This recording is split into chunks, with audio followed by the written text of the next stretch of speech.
All right, and we're off. Welcome, everyone.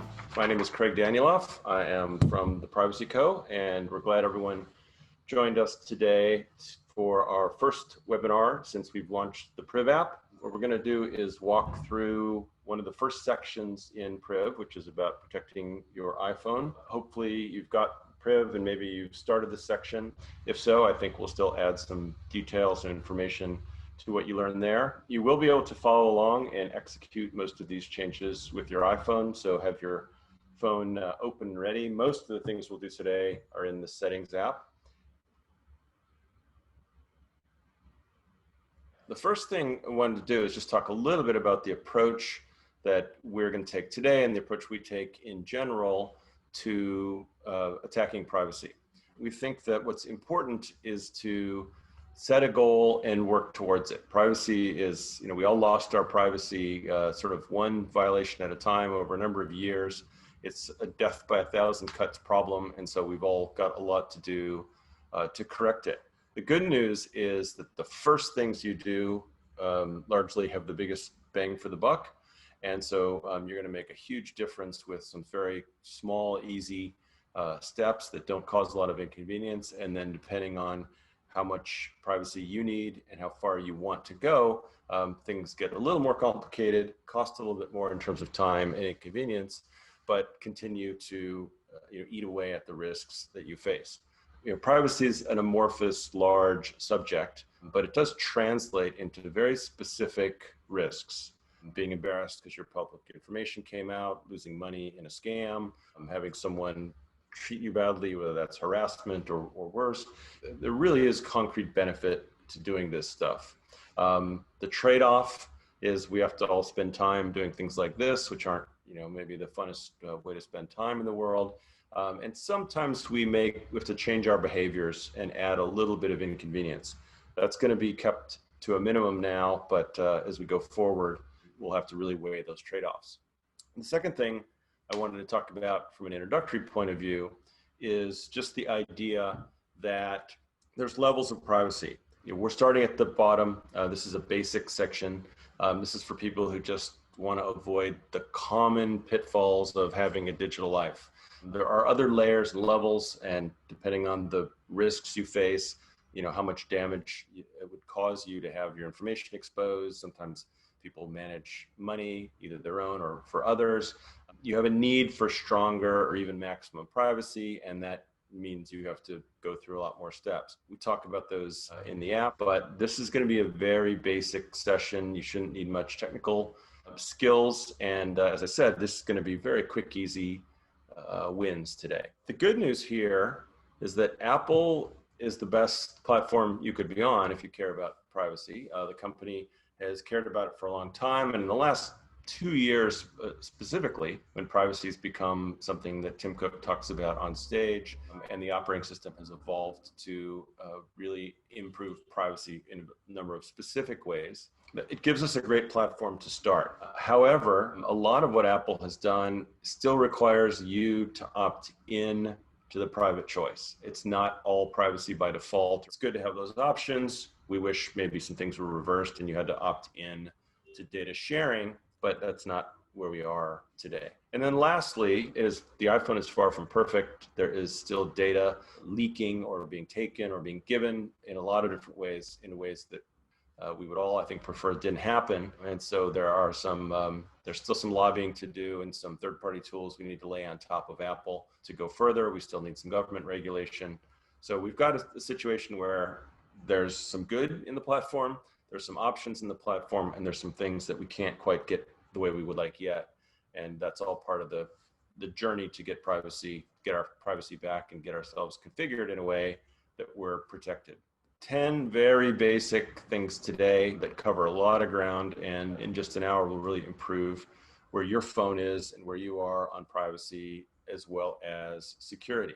We'll start with something really basic that you probably didn't think of as a privacy issue, which is the name of your device. I think by default, Apple gives it your first name, but you can customize your name. In all of these slides on the left side, you see it says Settings, General, About Name. That's where you want to navigate to make the changes that we're going to talk about on each slide. The issue here is that your name gets shared all day long, even though you don't think about that, as you move around with your iPhone. There's a couple of different ways that people might see your name, and they also might see your photo. If you have a generic name, Steve, Bob, Amy, that's fine. But if you have, if your full name is in there, and that happens a lot on the New York City subways and at events, I have clicked AirDrop many times, and you see people's full names. Some people may be sensitive about having that in public, because if someone sees your name and your photo, they can now go Google you and learn more, and it could be the start of something if that's something you're worried about. Some people might not care a lot about this one, but it's easy enough, and I think it's a good idea to set a more humorous name, or either change your name, or I like to do it thinking about the people who might see my phone in public, FBI command center or terrorist watch force, or whatever you want to use. The big reason you want to change your name is a feature that is, this is a good example of great features that cause privacy problems. A feature we want to have, but we have to use in a thoughtful way. AirDrop is a feature you may or may not have used, which lets you quickly share data between Apple devices. So I use it most commonly, for example, take a screenshot on my phone and shoot that graphic over to my Mac. It's the way that that image on the left got on this computer here, to share with yourself between your phone and your computer or your iPad, or wherever it might be. It's a great way to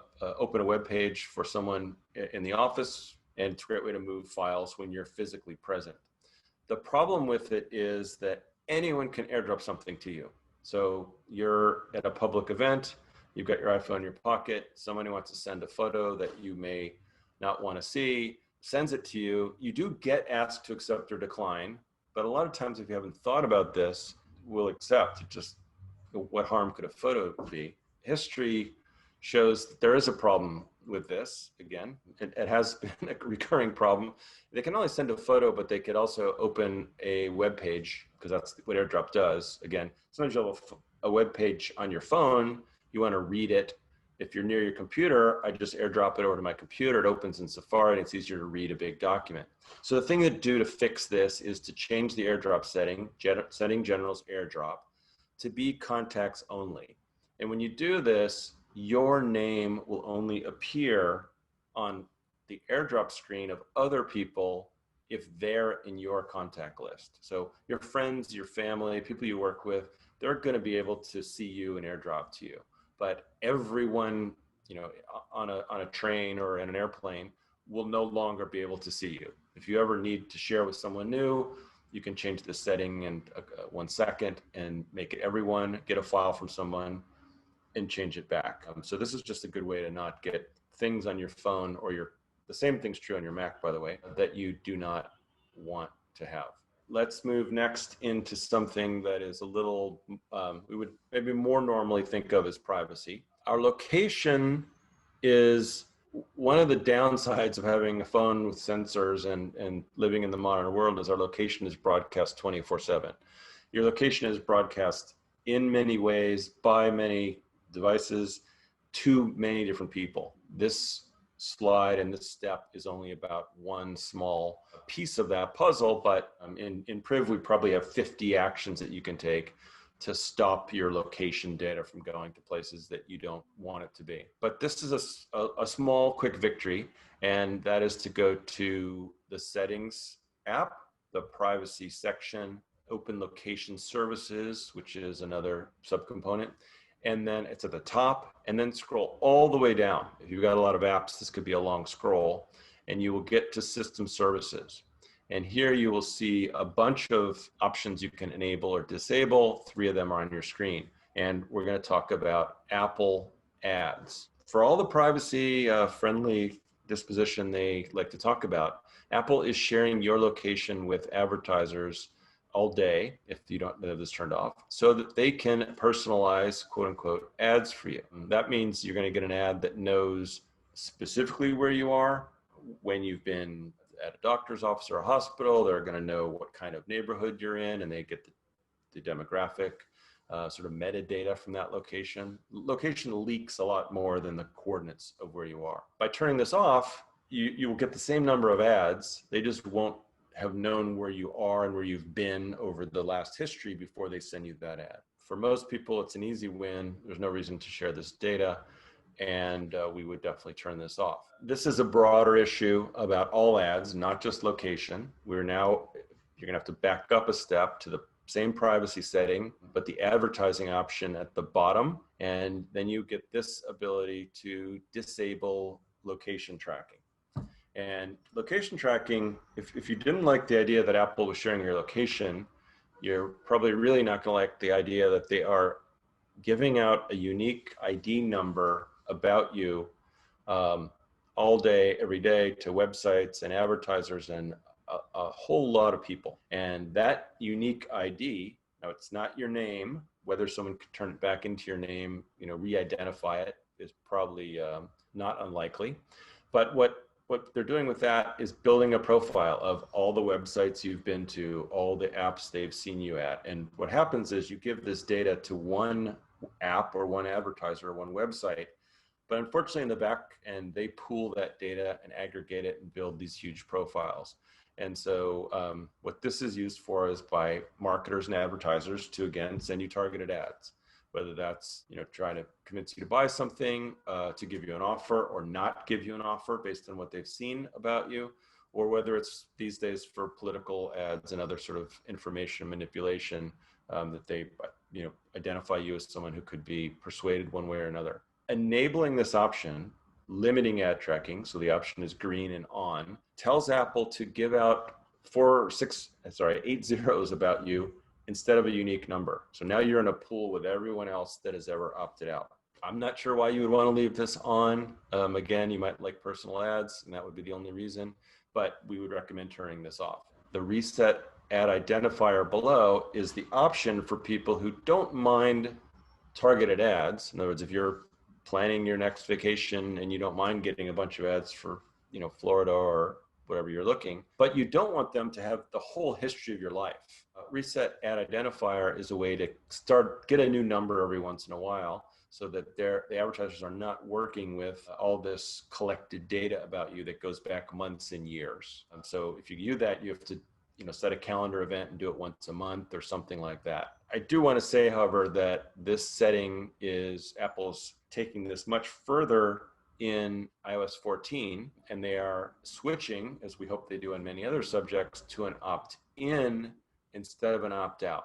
So in iOS 14, this setting goes away, and any app or website that wants to track you is going to have to ask for your permission in advance. There's a big brouhaha going on in the advertising community because they know nobody is going to give this permission, and it's going to cut into what they see as their effectiveness and in some cases their revenue. But from a privacy point of view, it's good news. The next one is probably more informative, adding a little color to your understanding and maybe changing the way you use a feature that you already use, and that's your iPhone passcode. Most people, I think, have a passcode. If you've been using a phone a long time, it might still be a 4-digit code. Apple is moving more aggressively to 6-digit codes as a default, and they are stopping you now, and this may be more of an iOS 14 change, from using simple sequences and repeat digits as a code. We want to mention and suggest that upgrading past 4 digits to 6 or more is a good idea if you personally need a more advanced, strong privacy. The reason, obviously, is someone who has your phone, which is when this comes into play, if they could get to it and get in your email, in your messaging, in all your apps, that's a pretty big risk. It's not that hard to guess 4 digits. It's very quick for an automated system to guess 4 digits. And even though it doesn't seem like 6 would make it that much harder, it makes it extremely harder, hours and days in terms of automation. And for a person guessing, it really dramatically limits the chance someone's going to guess your password if you don't use something obvious. Why would you do 7 or more? This is interesting, and I will admit that I just learned this recently. The automated systems that do rapid testing on many different codes do 6 digits. So if you have 7 or more, they don't even know how many digits you have, and it sort of takes automation either out, and by the time you get to 10 digits, we're talking about decades of testing. So switching to 6 digits for most people is probably good enough. It only takes another millisecond for you to type it in. It'll become muscle memory. And so we recommend 6, although going to 7 or more, which Apple now makes easy, if you want the extra protection and feel you need it, is a great idea. I also want to point out that there's a setting also in the password section of settings to auto erase your phone after 10 failed attempts. Your phone should be backed up either to the cloud or to your iTunes. This should be set. If someone's sitting there trying to get in your phone 10 times, it's unlikely you will forget. You might make a fat finger it once or twice. The eraser after 10 should also be used. You might wonder why it matters to have a strong code if it's going to get erased after 10. The reason is that there are devices that the bad guys have, and some degree the good guys, meaning governments and police forces, that clone the phone and then can try lots of times. There was a Twitter and a story within the last 2 weeks of a guy who had his phone grabbed, like literally he was, I think, getting in a taxi, someone rode by on a bike, grabbed his phone, and within an hour he had a strong passcode. They had figured out the passcode, got into his Apple account, got into his Google account, the whole dominoes started going down. And so there's some questions about how Apple handles it when you use Find My Phone, which we'll talk about in a minute, but you do want to have a strong code. The other thing is that Face ID and Touch ID, which we're going to talk about, while those make it easier for you to get in your phone and spare you having to type the passcode many times, which is another reason that a long passcode doesn't matter because you don't have to use it that much anymore. It's easy to get a phone out of Face ID mode. You just turn it off and turn it on, which anyone can do. You can switch it with a trick we're going to talk about in a minute. And so Face ID and Touch ID are more secure, but your phone reverts to passcode anytime it gets put in a strange situation. So ultimately, it's the passcode that's protecting your phone. What I wanted to say about Touch ID and Face ID is that you need to know when you might want to turn it off and how to do that quickly. And the reason is that if you're in a situation with police or at a border or theoretically with someone who can just grab your phone and turn it towards your face, in the first 2 of those examples with a police officer or a customs official or anyone from the government, the courts have ruled that they can make you touch your phone with your thumb or point it at your face and unlock it with Face ID, but they cannot make you give them your passcode. And so, you could get the chance to talk to a lawyer, to have them have to go to court. And there have been a lot of examples of people getting on phones that they probably shouldn't have been, and it would have been prudent to have a lawyer involved first. So what Apple has done because of this problem is there's something called emergency mode. And it's good to know for other reasons, for the true emergency sense of your phone, which is if you hold down the power button on the right and the top volume button on the left, this screen comes on your phone after about a few seconds. That allows you to get medical advice or make an emergency sound go off, but it also disabled Face ID. So if I just hold those 2 buttons down and then click cancel, or if I'm, I'm stopped by the police or I'm in a situation that I want Face ID to be disabled, I can just grab my phone and hold those 2 buttons down even without looking at it. Face ID is now off. I will need to put my passcode in to re-enable it, and I can choose to decline to share that with authorities. So hopefully limited situations where people will need that, but you should know how to disable Touch ID and Face ID. Next is one of the most effective things you can do for your privacy and security, which is keep your phone up to date. A lot of people have developed a phobia about software updates, and they think every time there's an update, it's going to break everything and their phone's not going to work and they're going to have to learn new things. And sometimes some of that is true, but it usually doesn't last long. And it's pretty rare these days. The reason you need to do this is when an update's released, it fixes things, but the bad guys now know what was broken. And so literally, if a new iOS update comes out and Apple fixed problem 1, 2, and 3, There's a lot of, let's just call them bad guys, who didn't know about problem 1, 2, 3 before, and they now go exploit it and look for people who don't have an update. It's not that you have the same chance of falling into the problem, which may have been a very low chance because not a lot of people knew about the bug. Your chance goes up of getting exploited or having a problem on your computer if you don't do the update. Every, I'd say, 3 or 5 days you wait, your chance of falling for a trap goes up. So let the updates install automatically.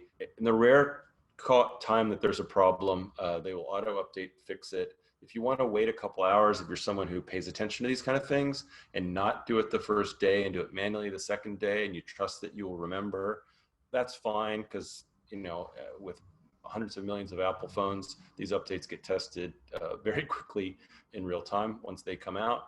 But you do not want to be a version behind and weeks and months behind. It just puts you at sort of a dramatic risk. So to set this, settings, general, software update, and you want to turn automatic updates on for both the iOS and all your apps. Apps have this exact same thing is true for all the apps on your phone. Each of those developers finds bugs, fixes them, and there are bad guys who go try to exploit those bugs for people who have not yet updated. It's also a hassle to install updates for apps all the time out of the App Store. So having them on auto update is just a better idea. You will avoid more big problems with this simple change if you didn't have your phone that way than any other. Next, let's talk about Find My. Find My, again, many people use this because they want to be able to recover their lost phone, and that's great. I want to talk about a privacy benefit you get and what to do if your phone, in fact, is lost. So Find My obviously is a remote control sort of device that lets you look at a map and see where your phone is, but it also gives you 2 options when your phone is out of your control. Lost mode, which locks it, but it doesn't prevent someone from figuring out your password, or if they know your password, if it was let's say a personal attack, someone who knew your password and walked away with your phone, lost mode is not going to stop them. So as soon as you believe or think that your phone is not coming back, or if the risk of someone getting your phone is high, you should go to Find My and erase it remotely quickly. Assume that they will figure out a way to get on your phone and cause the kind of problems that, as I mentioned, happened to someone here in New York just last week. But you can only do this if Find My is enabled. So that's the reason it's in this deck today. Maybe you just say, I'm not gonna lose my phone, or I've got insurance, or I'm not worried about it, or you haven't thought about this. That's fine for the physical phone, but the data and all your accounts and access to your email and messages and all those things that your apps get into, those are part of the device. And Find My letting you remotely erase the phone is really the only way to protect it. Apple makes backup restore so easy these days. There's not even a big cost to this. We all do it when we get a new phone. You re-log in and it refreshes your phone to right where it was before. So it's not even that much of an inconvenience to erase your phone, but you need Find My so someone can't have all the time in the world to get onto your phone and steal your data. All right, now we'll get into something that is a little more, let's call it normal privacy kind of topic. And this is how your phone is sharing your data. Specifically, your phone is sharing data with your apps, and your apps can be sharing data, a lot of data with a lot of different people. Location is one of the big ones that we've heard about. What Apple lets you do now is control the location access that you grant to apps in 3 ways. You can deny it, and a lot of apps, when you go to settings, privacy, location services, you will see a lot of apps that you may have granted location access to that you don't remember why.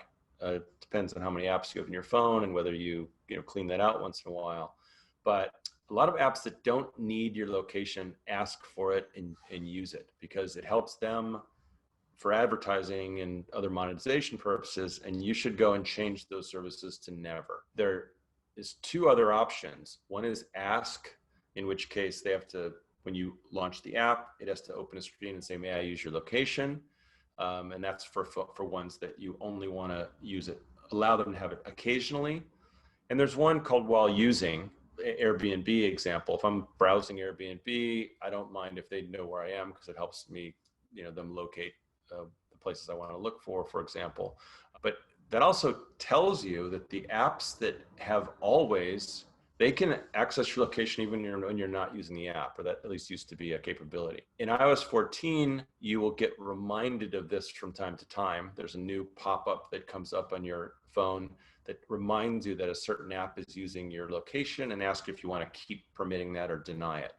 But right now, it's worth scrolling through these and lowering the permission level for many of your apps. The other options that you have on the left screen there, contacts, calendar, reminder, and photos, and this may be one that you don't have time to do right now, but I would do it later, is walk through contacts, calendar, and each of those, and look at the apps that are getting access to your calendar. Look at the apps that are getting access to your photos. It's probably more than you realize or meant to give access to.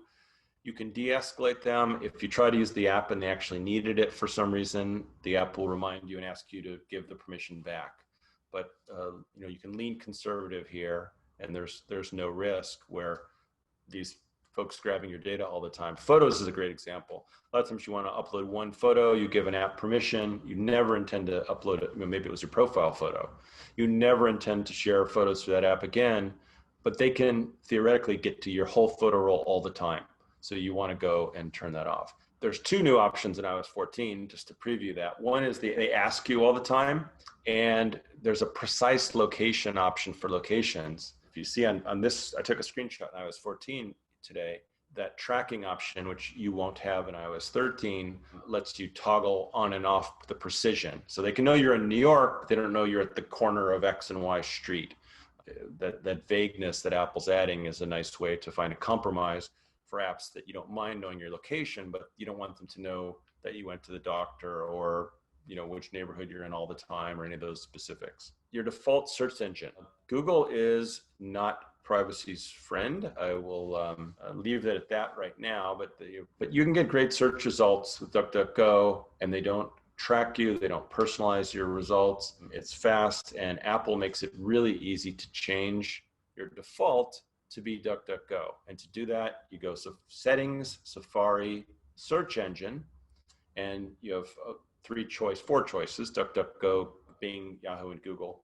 And you just choose DuckDuckGo, and now all of your Safari searches and your default searches in iOS will go to DuckDuckGo.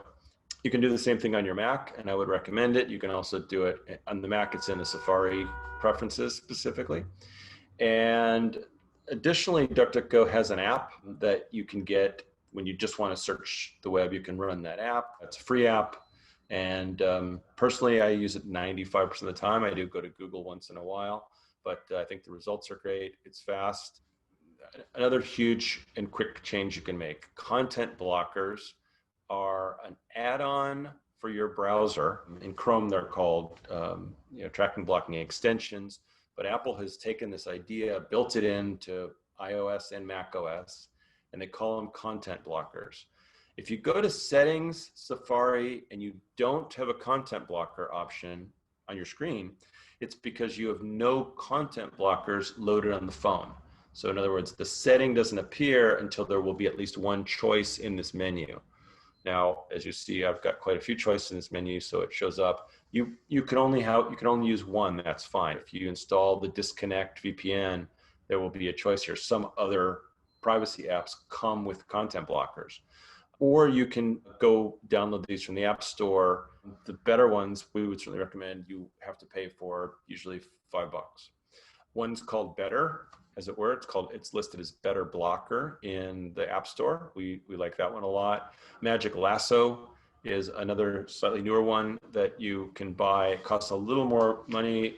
Both Better and Magic Lasso can run on your Mac and your iPhone, and they will stop quite a lot of the tracking that happens in your browser, which is extensive. You can go to websites, and 100 different companies can get your information just when one web page loads. The web pages load faster. There's a couple articles on privacy.com about all the advantages of using a content blocker. I do want to mention that this is a big area where you see hassle and inconvenience because of protecting your privacy. What these apps are doing is looking in the code that's coming on a web page and trying to ferret out the bad bits, the servers that are known to be bad that you connect to, or the code that looks like it's doing something problematic, either tracking you or grabbing data or implanting something on your phone. And they don't do a perfect job of that. Some things that are a valid part of the website get blocked. And so when these things are on, some things on web pages won't work. Ironically, I guess it's fair to say, the registration form on our website for this webinar, I noticed that DuckDuckGo blocked on my own browser. And that's probably because it's coming from a marketing partner we use to keep track of people who register for the seminar. They've deemed that tracking, and so they block it. The point I'm making is if you turn these on, and we recommend you turn these on, you have to keep it in your mind that if any web page acts funny or something's not loading, a button won't push, you got to come back here and turn this off. Some of these apps, Magic Lasso, for example, has a control panel where you have some fine-grained control and you can tune it over time. We talk more about tracker blockers in another session or in the app or on the privacy.com. We write about some of the subtler ways to manage this, but I don't want anyone to turn one of these on and not know that sometimes you're going to have to turn it off. You're at your bank and you can't load a certain screen. The problem is almost always the content blocker. Go turn it off, finish what you were doing. You were probably on a trusted website anyway when you were doing something, but go turn it back on so that as you browse the internet and hit website after website, which are full of really bad things, grabbing your data, maybe putting things on your computer or your phone, that these are there to protect you. So questions in the queue? I've got a question for you, Craig. Does it make sense to have more than one tracker blocker? The answer is probably, I would say yes. I tend to use more than one. The reason is, as I said before, these guys they're sort of practicing a little black magic, or there's as much art as science in figuring out what to block. And so not everyone arrives at the same conclusion. And there's no downside. I've had, I'd say 3, maybe 4 tracker blockers or extensions running at the same time. DuckDuckGo, Better, Disconnect. It doesn't slow your computer down for that extra checking. It filters a little bit more. If you're a beginner, and let's assume that most people here aren't either super technically sophisticated or don't want a lot of confusion in your life, add DuckDuckGo, go buy the Better blocker or Magic Lasso or One Blocker, turn it on. You do not need 2. If you still see ads, you still have tracking situations that you think bother you, you can add a second one. If a second one comes for free, you want to go buy Magic Lasso, leave them both on, that's fine. If 2 things you might have to turn off when something happens. So there's not a concrete answer. It's neither good nor bad. I tend to do it. I think most people who are a little more serious about privacy use more than one of them. The other thing about these is browsers are now building in tracking blocking, and it's still worth using these because they tend to be less aggressive because they don't want to mess up many web pages. So it's great that they're doing that. They're cutting the first half or third or 2/3 of trackers out, but the blockers are a little more aggressive and therefore will catch more. Go on, we've made it through all 10 items. These are basics. Hopefully this format was a good one to walk through and you've made some changes on your computer. We'd certainly encourage you, if you don't already, to start working through the Priiv App and make a lot more changes, get your privacy score and boost it up. And I think we're done.